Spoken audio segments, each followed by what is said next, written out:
Okay. Do you want to explain your setup? Sure.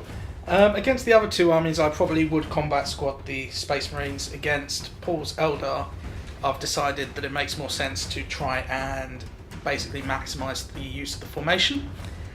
So I've decided to keep everybody pretty much together, be roughly in the middle of the board. I'm going first, so I wanted the opportunity to draw a line of sight if Paul left anything in the open.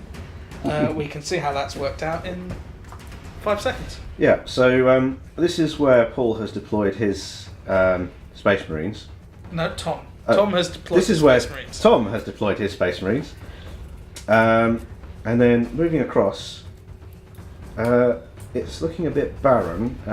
Oh, here we go! There's some Eldar hiding behind this building. Paul, would you like to explain why you set up there? So I don't get shot. Cowardly Xenos. Okay. So the question is, do you want to try and steal the initiative? Yeah, just before we do that, just to clarify as well, we're using the same setup as the previous game with the Tower versus the Skitari. We've doubled up our tactical objectives because these games are very, very small. Some 500 points in some cases, perhaps even sub 500. So we've got So we've got number 6 and number 2 on this piece of wreckage, number 3 and number 4 on this piece of wreckage, and the remaining 2 in this building here. I still don't understand why we're not doing 1, 2, 3, 4, 5, 6. Because it annoys you. Because it annoys you. So. No. Paul, would you like to roll No, to I don't see the see the initiative? No? Fair enough. Okay, so it's Space Marine turn 1. Oh dear. Okay. Paul has just rolled for his psychic powers and warlord trait. Paul, what did you get? So I got Will of Azuran, a blessing which will give my friendly units Fearless and Adamantium Will. Fortune, a blessing which allows me to reroll Deny the Witch rolls. Mind War, a complicated psychic attack which causes my target's brains to pop. And Eldritch Storm, big blasty storm psychic power. Okay. With all the special rolls. Excellent. And do you get your Primaris as well? I'll get my Primaris as well, which is slightly redundant as it's actually very similar to the formation bonus I get to apply to my Fire Prism anyway. Which does what? Allows me to reroll failed to hit. Okay. And for your warlord traits? My Warlord trait was regarding rerolling to Deep Strike. Which is irrelevant. Which is completely useless.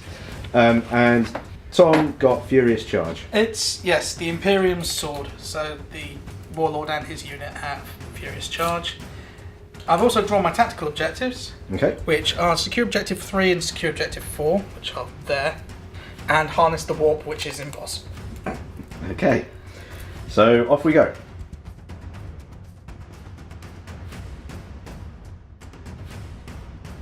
So, turn 1. We couldn't shoot anything, so we moved on the objective. It's going to take us another turn to get there because we are foot slogging. So, okay, that's it. Nothing else happened. So, Eldar. Oh, Discard Harness the Warp. Yay. okay. So, Eldar turn 1 then.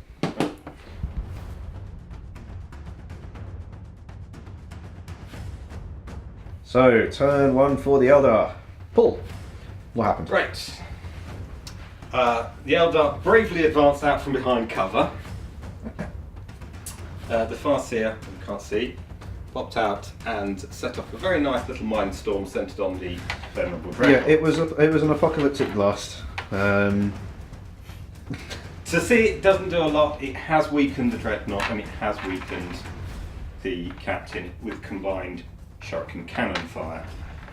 And a little bit of gentle caressing from the prism cannon on the Dreadnought. Okay.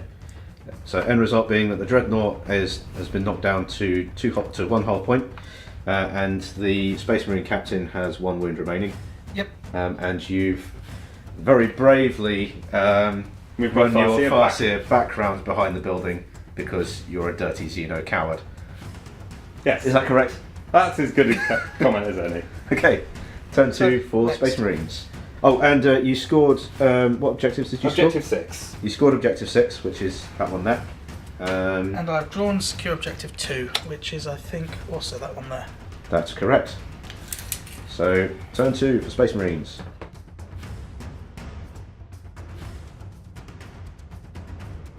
So, off you go. So pretty underwhelming. The last cannon hit once out of 2 times, and he made his 5-up save, so no effect.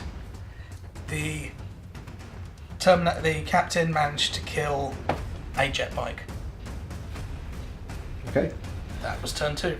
Did you score any objectives? No. No. Okay. So, turn 2 for the Eldar. Okay. What objective do you draw? I will at the end of my turn discard.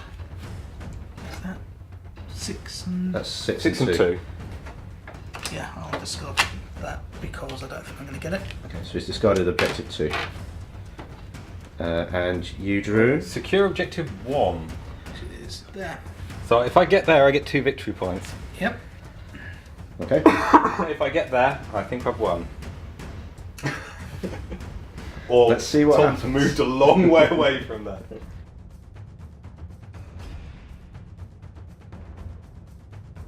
Okay. Go ahead. So, the Eldar have kind of cleared a large chunk of the Space Marines away. Yep. Another Eldritch Storm has made a slight dink in the Marine squad. Well, it was and- interesting. I think it's worth actually going into some detail on that. So the apocalyptic blast hit my entire army, and it was only the fact that I got incredibly lucky and made 9 2-up saves, which is the reason any of my army is still around. If I had failed if I'd failed them, my whole army would have been absolutely destroyed. It did kill the dreadnought, which meant that the fire prism could then open up into the other stuff, which is why I've now got 6 people left. Yeah. So Paul scored First Blood, Slay the Warlord, and Assassinate in this turn. Pretty devastating. So now we're on to the next. Yep, turn 3. Turn 3 for the Space Marines. What have you drawn? Hold the lines, that's not going to happen. Okay.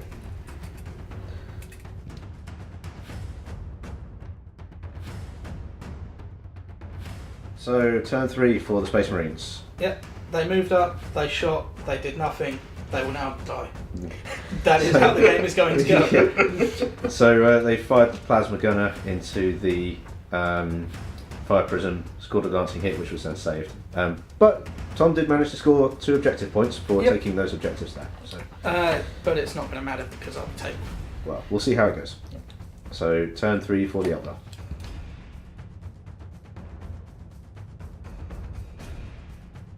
So, turn 3 for the Eldar, and that's game. There wasn't really much left on the table anyway, was there? Was not. No, there were 6 guys, and I wasn't being overly negative when I said I was going to be tabled. I was just, they 6 guys can't really stand up to an entire army's shooting. Yeah, I mean, I feel like the there's obviously very few models for the Eldar, but the models that you do have are quite strong by the looks of it. From my perspective, what clinched the game was the fact that I couldn't shoot at anything. I mean, I was in range to shoot at the jet bikes with 1 model for 1 round. Yeah. And they killed 1 jet bike, which was actually a fairly significant thing to do. But when I can't shoot my weapons, it doesn't really matter what I've got to shoot with, does it? Yeah. That's the thing with jet bikes; they can kite things. So I've Paul, also how do you- 5-up invuln on the fire prism. I was lucky on that. If the fire prism had gone down in the first round, it could actually be shot at. I think the game would have gone very differently. Okay, so that was game 2.